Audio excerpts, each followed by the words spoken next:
தோசைக்கு best side டிஷ்னு பார்த்தீங்கன்னா, நேற்று வச்ச மீன் குழம்பு தான். மார்னிங் பிரேக்ஃபாஸ்ட்க்கு தோசையும், மீன் குழம்பும். அட்டகாசமாக சிம்பிளான கிள்ளி போட்ட சாம்பார் எப்படி செய்கிறதுன்னு பார்க்கலாம்.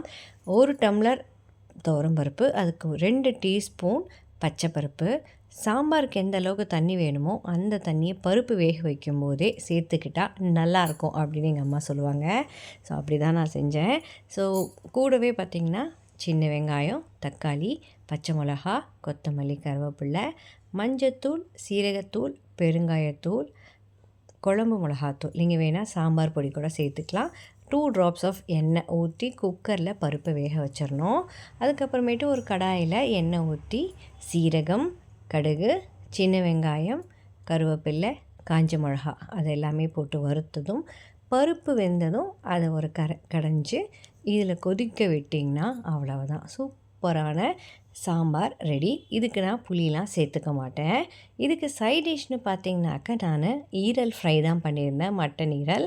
ஸோ அதை ஒரு கடாயில் எண்ணெய் ஊற்றி சின்ன வெங்காயம், பூண்டு, பச்சை மிளகா, சோம்பு, கருவேப்பிலை போட்டு நல்லா வதக்கிட்டு ஈரலை பார்த்திங்கன்னா கொஞ்சோண்டு மஞ்சத்தூளும் உப்பும் போட்டு வேக வச்சுருந்தேன்.